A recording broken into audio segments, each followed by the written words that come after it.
Teve lugar esta segunda-feira uma manifestação pela liberdade dos guineenses impedidos de entrar em Portugal e que estão no aeroporto de Lisboa. A jornalista Beatriz Sousa Teixeira esteve a acompanhar.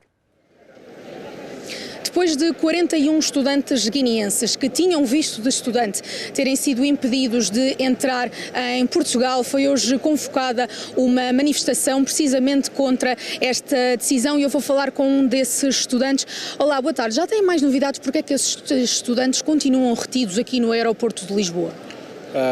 Começava por dizer que são só estudantes e ainda permanecem retidos porque as autoridades alegam falta de documentações. Que documento? Nomeadamente termo de responsabilidade, mas muitos estudantes já têm termos de responsabilidades, mas ainda continuam retidos aqui no aeroporto Humberto Delgado. Vocês sabem como é que se encontram estes estudantes, em que condições? Não temos acesso a eles, os advogados é que têm acesso, mas as informações que temos são bastante preocupantes porque estão a dormir mal, não têm as mínimas condições para lá estar.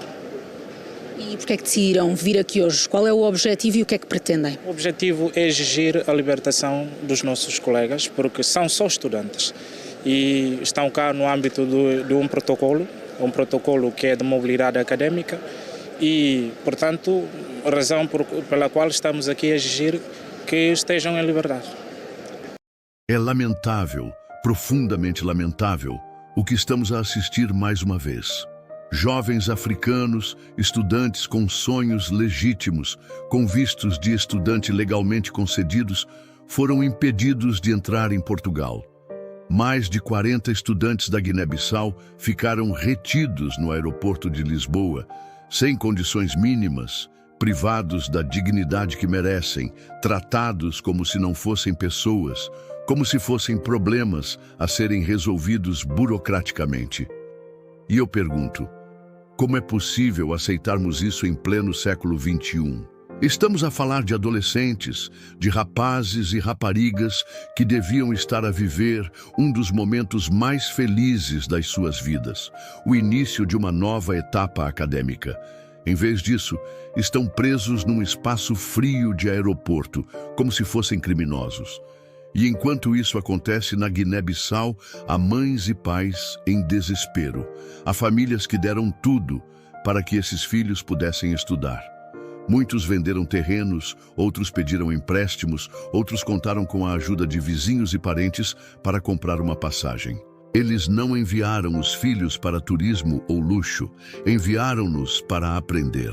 Hoje, essas mães e esses pais estão de coração apertado, sem saber se os seus filhos vão conseguir sair daquele aeroporto ou se vão ser simplesmente deportados. Como cabo-verdiano, não posso ficar indiferente, porque a dor dos guineenses é também a nossa dor. Guiné e Cabo Verde são povos irmãos, partilhamos a mesma história, a mesma luta, as mesmas raízes. Quando um jovem guineense é humilhado, é como se todos nós estivéssemos a ser humilhados também. Esta situação não é apenas sobre documentos em falta ou termos de responsabilidade.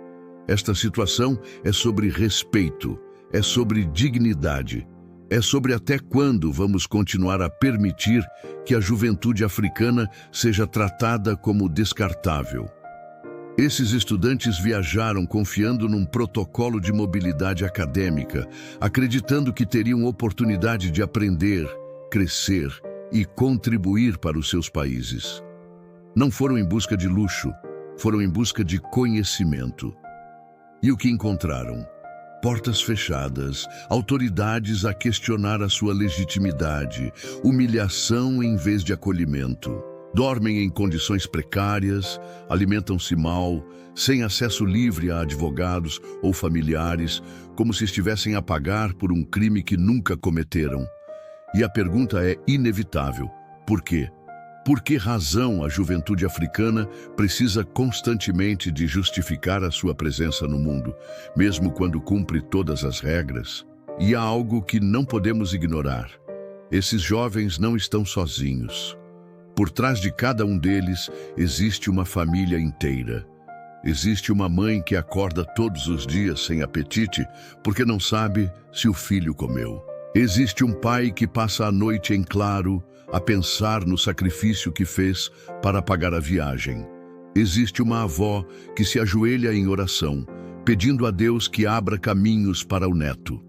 Essas famílias depositaram fé e esperança nesses estudantes. E o que recebem em troca? O silêncio e a humilhação. Mas o problema não termina no aeroporto de Lisboa. O que mais dói é perceber o silêncio cúmplice dos nossos próprios governantes. Onde está a firmeza dos líderes africanos quando os filhos do continente são maltratados? Onde está a voz da diplomacia que deveria proteger os cidadãos? Até quando vamos aceitar que o futuro do nosso povo seja decidido fora de África?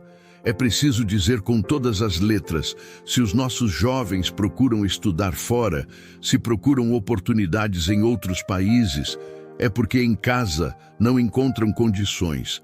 É porque os nossos governos não têm investido o suficiente em educação, em ciência, em universidades capazes de reter a nossa juventude. E isso é inaceitável.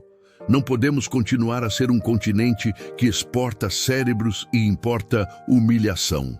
Não podemos continuar a aplaudir quando um jovem consegue uma bolsa para ir ao estrangeiro.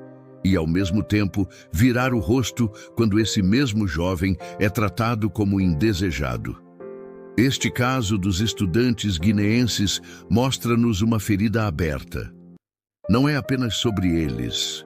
É sobre todos os africanos que já viveram situações semelhantes em fronteiras, em aeroportos, em consulados. Quantos de nós já não ouvimos histórias de irmãos e irmãs retidos durante horas, interrogados como criminosos, suspeitos simplesmente por terem nascido em África? Essa realidade não é nova. Ela repete-se porque existe um sistema que não nos respeita e que sabe que muitas vezes os nossos líderes também não vão levantar a voz. E aqui está o ponto central.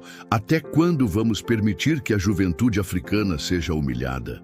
Até quando vamos aceitar que os sonhos dos nossos filhos sejam tratados como ameaças?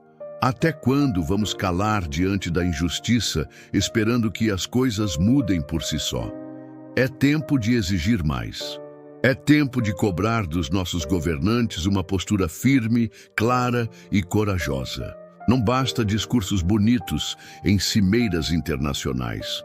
Não basta sorrir para câmaras e falar de cooperação.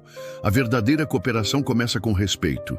Se um estudante africano com visto válido chega a um aeroporto europeu e é impedido de entrar, isso não é apenas um problema individual.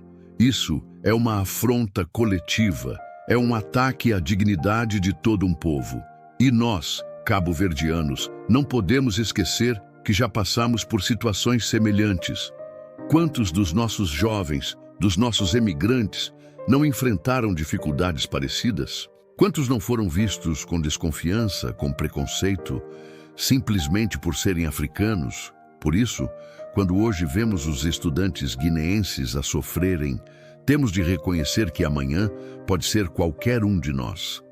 A solução não pode ser apenas esperar que os países europeus mudem de atitude. Isso é importante sim, mas não suficiente. A solução começa dentro de casa. Precisamos criar condições para que a nossa juventude não precise de sair para estudar, para que não precise de se humilhar em fronteiras estrangeiras. Precisamos investir em universidades fortes, em ciência de qualidade, em programas de mobilidade dentro do próprio continente africano. Porque a África só será respeitada quando aprender a respeitar-se a si mesma, quando aprender a cuidar dos seus filhos, quando der prioridade à sua própria juventude. Mas para isso acontecer, precisamos de líderes que estejam verdadeiramente comprometidos com o futuro. Líderes que não aceitem que a juventude seja tratada como um problema. Líderes que entendam que cada jovem que sai para estudar é uma riqueza que deve ser protegida, valorizada e apoiada. E líderes que tenham a coragem de levantar a voz quando a dignidade do seu povo é atacada. É doloroso ver jovens retidos num aeroporto como se fossem criminosos. Mas é ainda mais doloroso perceber que muitos governantes africanos preferem manter o silêncio, como se nada tivesse acontecido. Essa omissão é uma traição. É uma traição à confiança do povo. É uma traição à memória dos que lutaram pela independência. É uma traição ao futuro que queremos construir. Por isso, a mensagem que deixo hoje é clara: basta. Basta de humilhações. Basta de silêncio. Basta de fingirmos que está tudo bem quando a juventude africana é desrespeitada. Se queremos um futuro diferente, precisamos lutar por ele agora. Precisamos cobrar dos nossos líderes responsabilidade, precisamos construir alternativas dentro do nosso continente e precisamos, acima de tudo, unir-nos como povo africano. Porque o que aconteceu com os estudantes guineenses não é apenas um problema da Guiné-Bissau, é um problema de todos nós. É um problema de Cabo Verde, é um problema de Angola, é um problema de Moçambique, é um problema de toda a África. Só quando entendermos que a dor de um é a dor de todos, é que teremos força suficiente para mudar a realidade. Hoje, enquanto esses estudantes continuam retidos, nós temos a responsabilidade de não nos calar, de denunciar, de exigir, de pressionar.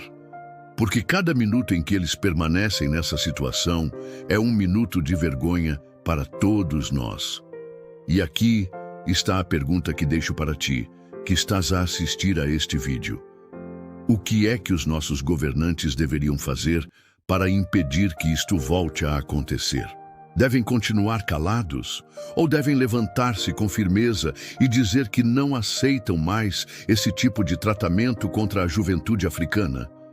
Eu acredito que chegou a hora de mudarmos a narrativa. Não podemos continuar a ser vistos como vítimas eternas. Precisamos afirmar a nossa dignidade, a nossa identidade e o nosso valor. Precisamos dizer ao mundo que a juventude africana não vai mais se humilhar em fronteiras, porque o nosso lugar é de respeito. E isso começa contigo, começa comigo, começa conosco enquanto povo. Se queremos mudança, precisamos ser a mudança. Precisamos falar, denunciar, partilhar, refletir, porque o silêncio só fortalece quem nos oprime. Termino dizendo: sou cabo-verdiano, mas sou também guineense, sou africano, e não aceito ver o meu povo ser tratado como inferior. Quero um futuro em que os nossos jovens não precisem sair para serem respeitados. Quero um futuro em que as nossas universidades formem líderes capazes de transformar as nossas nações. Quero um futuro em que a dignidade do povo africano seja inegociável. Se concordas, deixa o teu comentário aqui embaixo. Diz o que achas que deve ser feito. Partilha este vídeo para que mais pessoas entendam a gravidade do que está a acontecer. E claro, inscreve-te no canal porque juntos vamos continuar a desconstruir as narrativas coloniais e a fortalecer a nossa identidade. Não te esqueças, o meu livro está na descrição. Ele é mais uma ferramenta para reforçarmos a memória histórica e afirmarmos a nossa verdadeira identidade.